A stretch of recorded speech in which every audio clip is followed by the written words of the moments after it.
Hi everyone, welcome to Dream and Be Reviews. I'm your host, JE, and today we're reviewing Nosferatu. Man, that's some dark shit.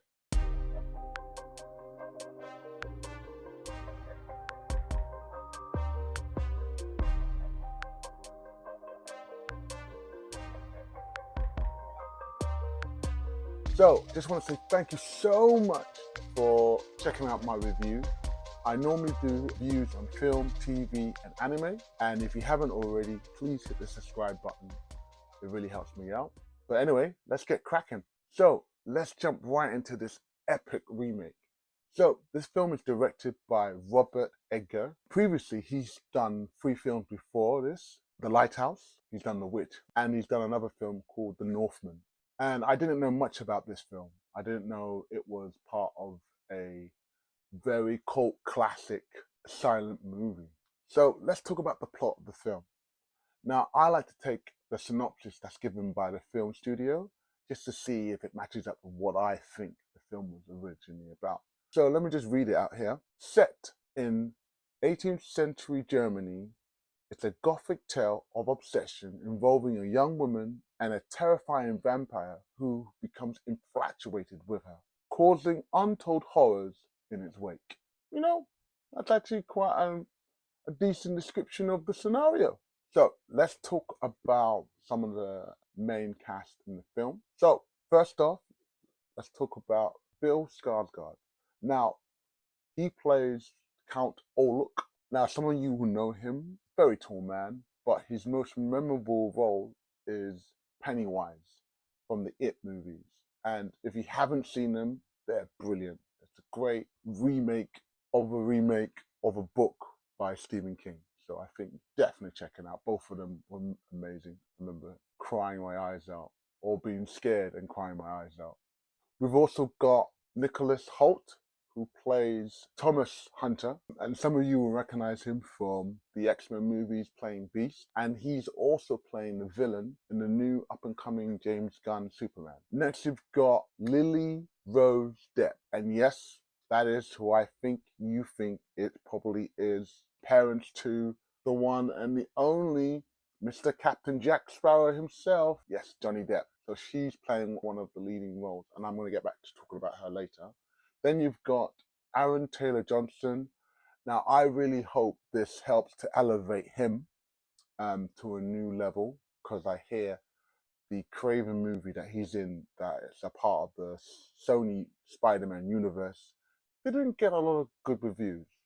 Then we have the amazing William Dafoe. Whatever William Dafoe does anything great, it's just like, it's always nice to see him. I don't know if you guys have seen another film called Poor Things, which I have done a review for, and you should definitely check it out. Yeah, he's always amazing in it. The reason I decided to talk about all the cast members in this film, I feel that it's because of their performance. They bring this classic cult silent film to life. You can tell by Robert's desire to really push the boundaries in a way and pay homage to this classic film, that you see why so many people consider it to be like the godfather of like establishing and introducing a medium to so many people and turning into like a blockbuster phenomenon. I'm looking at you, Twilight Saga. Yeah, you know Twilight Saga, you know exactly what I'm talking about. So now, when you look at this film, if we're going to talk about the cinematography, from the first scene, you're just seeing such a beautiful attempt at building the world, creating these beautiful visuals, easily that could be put onto a canvas and then hang up on a wall. And for me, it was so enriching and so like, it really helped to create this world that I thought I would never really see like that. You can tell the cinematography was trying to pay homage to the original movies. I mean, I found out that both the cinematographer and the editor had been working with Robert previously on at least 2 or 3 of his films. So you can just feel this pure energy of desire to really flesh out and recreate some of those scenes from the silent movie. So I just thought it was just a beautiful film to look at. And maybe we'll get maybe one of the scenes and put it on a canvas and you just stick it on my wall, something like that. That might be fun. So you can tell that there is truly a desire to really bring to life this cult classic silent movie. First off, the film shot on 35mm and it's got an aspect ratio of 1.661, which is like conventional European standard way of shooting. So he was trying to pay homage to that more European style, which is not really used as much in modern days. I think a couple of films that are using it right now, Poor Things, that's a good example of them using that kind of style. But also films like Clockwork Orange and On the Waterfront, and another film, Blue Velvet. These are all recent films that came out technically this century. And it's just seeing, or last century, I should say, the continual desire to bring the best form of films out. Also, the film was made on $80 million. It was shot in 8 weeks. Sorry, 9 weeks, I take that back. And also, no CGI was used. So all the shots you see in the film are all practically done. And so it just really allows you to see the real work. I mean, definitely the props, the set, like it's real, like it's livable. So that's just built from scratch. They even went back to Transylvania.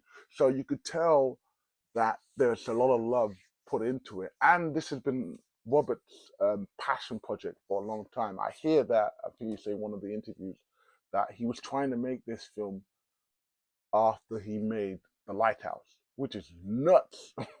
But I get it. But it seems that he's a bit of a horror buff, so I can understand why.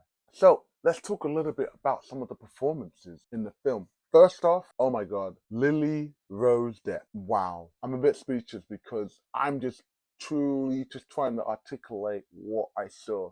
It is the first time I've seen an actress fully commit to going in and portraying such an intense scenario with someone with the condition connected with sleepwalking. And like she fully commits. And that's where it was like, there were moments I'm like, oh my God, that looks so painful. That looks so disturbing. That looks so terrifying. And that looks so real and passionate. And I'm just like, if she does not get at least an honorable mention at some awards for her performance, it's blasphemy. There you go. A second, performance-wise, really added some like meat and fire. There's a gentleman called Simon Burley, and he plays Henrik. And let me tell you a little bit of a story. So I've seen this film now twice in the cinema. The first time I saw it was on New Year's Day, and I've been at an amazing New Year's Eve party in Scotland, and I'm still quite drunk and I'm sleep deprived. And then I go into this cinema with my two friends, love them both. One of them fell asleep actually because he was smashed, tired, smashed as well. And we're sitting there, and Simon's performance, I'm like, wow. So you can imagine me just going, what am I watching? Wow, his performance is amazing. And then I recently went and watched it again in London, and his performance, his energy, and his desire to present this obsessed cult henchman who is trying to help navigate and bring forth this terror, this plague, as talked about in the film. His performance was amazing. So like he definitely needs to get an honorable mention. Without his role, I mean, I would have never felt this icky kind of, I don't like what's happening on the screen. So he really brought his A game. And then for me, the last person to talk about is Bill Skarsgård. Now, I remember for the first 45 minutes of the film, his portrayal of Count Orlok is truly terrifying, truly dread. Just this feeling of that there's no escape. I remember a couple of scenes with Nicholas Holt's character, Thomas Hunter. He's just there having to facilitate signing of documents, and he knows that something is wrong. And Bill Skarsgård just brings this terrifying feeling of, oh my God, I do not want to be in this room, this towering count talking to me in a manner, and weird stuff's going on, and it's all in the dark, and it's, oh man, it was so good. Such a great performance. So I mean, like, Bill, you smashed it. I mean, I also heard that he had to get a opera vocal dialect coach to help him really reach down and present these very eerie and very disturbing, cultish kind of like sound when he was communicating and talking as Count Hula. But it was like, yeah, it's terrifying. When you're hearing it in the cinema, you're like, oh my God, what is that? What is that sound? And it just felt like someone's just dragging on your soul. But yeah, I was truly like, bro, you smashed it. You made me feel terrified for 45 minutes. Honorable mentions, performance-wise, I'm looking at you, Nicholas. You were amazing. And Aaron, I felt like you both helped to sell the idea of the story and really solidify some of the bits that make it feel real. I say one thing about Aaron's character. I feel like the idea of Aaron's character was a little bit misleading. I thought like there was a little bit of a B plot. Yes, he's supposed to represent us, as in like we are people of science and there's no such thing as vampires and demon possession and all that. But I still felt like maybe Robert had written a scene for him, and maybe they began to realize maybe it wasn't there, and maybe they cut it out. I just felt like it was a wasted opportunity. But you know, without him, you wouldn't have felt really bad for the people that were being killed by Count Uluk. Also, I've got to give it up to William Dafoe. Every time I see him in anything, he's always fully commits.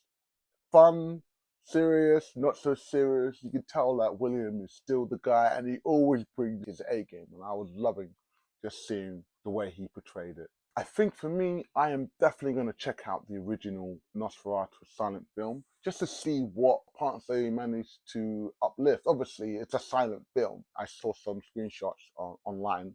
I reckon the depth that they've already managed to bring was going to be completely different. But it'll be interesting to see what scenes they've kept and the look and the feel. Anyway, I think I have talked more than enough. Just want to say thank you so much for being here. Thank you. I know I was quite descriptive in my presentation of this film.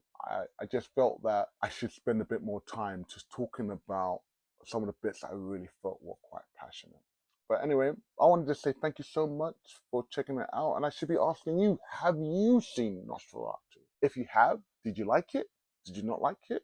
Or did you prefer the original Dracula, which came out way before it? Not the it's Bram Stoker's Dracula, but there's a remake. Sorry, there's original and then there's the remake. So do you prefer the original that came out before it? Anyway, thank you so much for checking this out. I'm so grateful for having you here.